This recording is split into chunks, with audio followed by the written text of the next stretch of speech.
अस्सलाम वालेकुम my dear friends.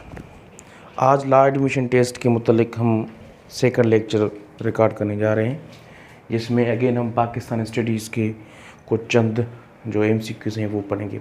दरअसल 10-12 ही एमसीक्यूज़ मैं आपको पढ़ाऊँगा।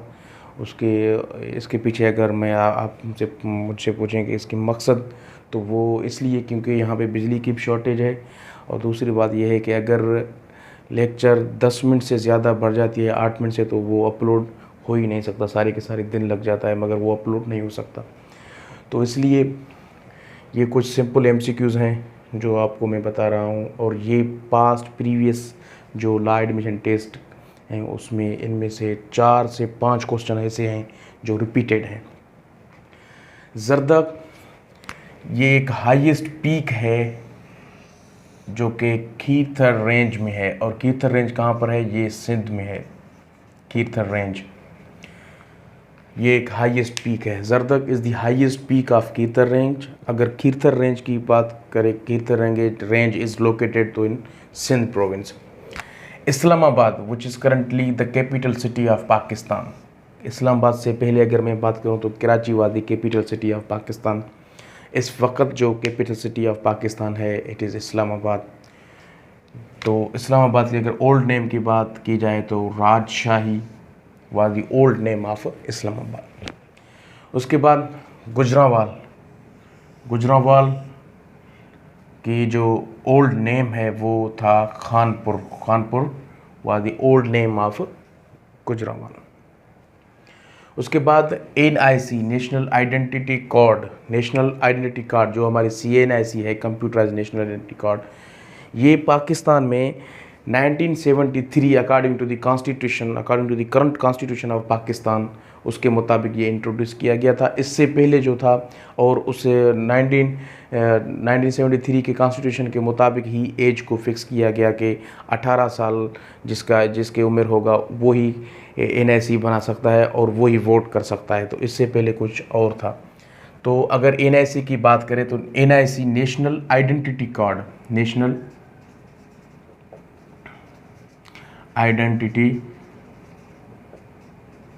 कार्ड। अगर CNIC की बात करें तो C मतलब कंप्यूटराइज्ड नेशनल आइडेंटिटी कार्ड। तो ये इंट्रोड्यूस किया गया था 1973 में। उसके बाद स्मार्ट NIC जो कि 18 ईयर्स से कम अगर कोई बच्चा हो या कोई बच्ची हो तो उसकी वो स्मार्ट कार्ड बनवा सकता है। तो smart national identity card was introduced in August 2012, और 2013 में फर्स्ट जो है स्मार्ट कार्ड इशू किया गया था। HEC बहुत ही मशहूर नाम है, हायर एजुकेशन कमीशन। ये 2002 में इस्टेब्लिश किया गया था। हायर एजुकेशन कमीशन या HEC, अगर आपसे पूछे HEC स्टैंड्स फॉर, तो higher education commission. HEC established in 2002। उसके बाद पाकिस्तान की अगर नेशनल वेजिटेबल की मैं बात करूं तो lady finger. National vegetable of Pakistan is lady finger.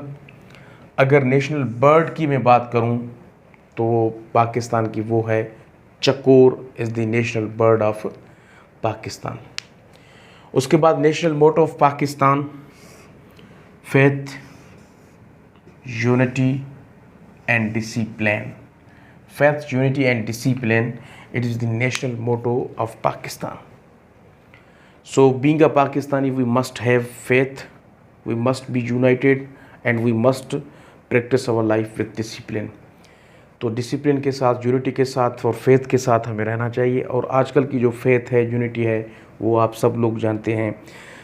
यहाँ पर हमारे पाकिस्तान में, स्पेशली हमारे सिंध में कुछ ऐसे लोग हैं, आप देख सकते हैं कि लसानियत की जो है ना, उन्होंने एक डिसिप्लिन, एक यूनिटी स्टार्ट कर दिया।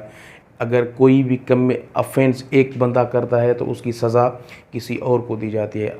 आज आपको पता होगा ये रिसेंटली जो इंसिडेंट हुआ हैदराबाद में, तो उसके हवाले से पूरे सिंध में उन्होंने एहतजाज रिकॉर्ड करवाई।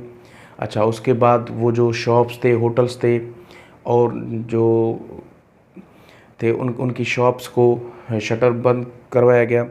मैं ये कहना चाहता हूँ कि मैं ये नहीं कह रहा कि जिसने ऑफेंस कमिट किया आप उसको छोड़ दें।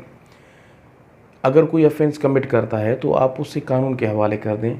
उन्होंने जो भी काम किया हैदराबाद में, जिस बंदे को मर्डर किया, जिस जो नौजवान सिंधी का, सबसे पहले तो वो इंसान है, उसके बाद वो पाकिस्तानी है, कोई सिंधी है, कोई बलोच है, कोई पठान है। सबसे पहले हम इंसान हैं। और हमारे इस्लाम में ये है कि एक इंसान की अगर आप कत्ल करते हैं तो समझें कि आपने पूरी इंसानियत की कत्ल कर दी। तो हम इस चीज़ को कंडेम करते हैं, मज़म्मत करते हैं, मगर इसका मकसद ये भी नहीं है कि आप करें एक और उसकी सज़ा दूसरे और बंदे को मिल जाए। अगर मैं कर रहा हूँ तो मुझे ही सज़ा मिलनी चाहिए, मेरे भाई, मेरे वालिदैन उसके ज़िम्मेदार नहीं हैं। तो इन्होंने क्या किया कि सारे के सारे जो पठान थे उनकी शॉप्स वगैरह बंद करवाए। तो ये एक गलत अमल है। ये अगर पढ़े लिखे हैं हम एजुकेटेड हैं तो हमें जो है ना वाइडर सोचना होगा, एक ब्रॉड माइंड लेकर फिर हमें सोचना होगा। अनएजुकेटेड जो बंदे हैं उनकी तरह हमें सोचना नहीं चाहिए। अब देखें यहाँ पे शॉप्स वगैरह जो बंद किए गए, जो हमारे लोग कोयटा में जाते हैं उनके साथ अब क्या रवैया होता है। तो यहाँ के सिंधी वहाँ से जाएँ, वहाँ पे जाएँ और उनको अब छुड़वा दें। तो मतलब इनकी एक एक नेगेटिव साइड इफ़ेक्ट है। तो इससे हम, ये यूनिटी नहीं है। यूनिटी मतलब faith unity discipline means according to Islam, because Pakistan is an Islamic republic country, so we must believe in Islam and we must practice our whole life as per the injunctions mentioned in Holy Quran and the Sunnah of Prophet Muhammad sallallahu alaihi wasallam. Pakistan came into existence, आपको पता है 1947, 14 अगस्त 14 अगस्त 1947, 14 अगस्त 1947 को आया।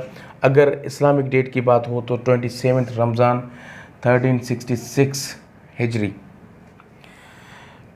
पाकिस्तान में जो language इस वक्त speaking किए जा रहे हैं, जो इन यूज़ हैं, वो हैं 30, जैसे कि सिंधी हुआ, बलोची, इंग्लिश, पश्तो, सराइकी, ब्रॉकी, ये सारी की सारी जो हैं, पंजाबी, उर्दू वगैरह, ये हमारे पाकिस्तान में यूज़ हो रहे हैं।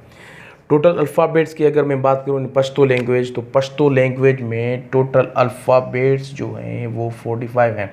जैसे इंग्लिश में 26 हैं, सिंधी की अगर मैं बात करूँ तो 52 हैं। तो ऐसे ही टोटल अल्फ़ाबेट्स इन पश्तो लैंग्वेज 45 हैं। तो इंशाल्लाह इन नेक्स्ट लेक्चर हम एक सीक्वेंस से चलेंगे।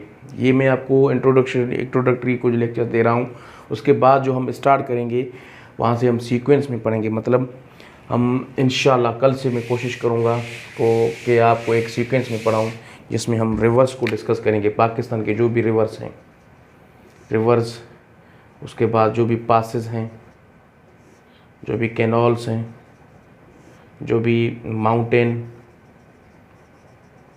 रेंज हैं और उनके जो पीक्स हैं, हाईएस्ट पीक्स, लोवेस्ट पीक्स, ये हम इनमें से कोई ना कोई एक टॉपिक इंशाल्लाह कल डिस्कस करेंगे। सो थैंक यू, अल्लाह हाफिज़। इन चीज़ों को याद रखें और इंशाल्लाह मैं जल्दी ही आपसे टेस्ट लूँगा।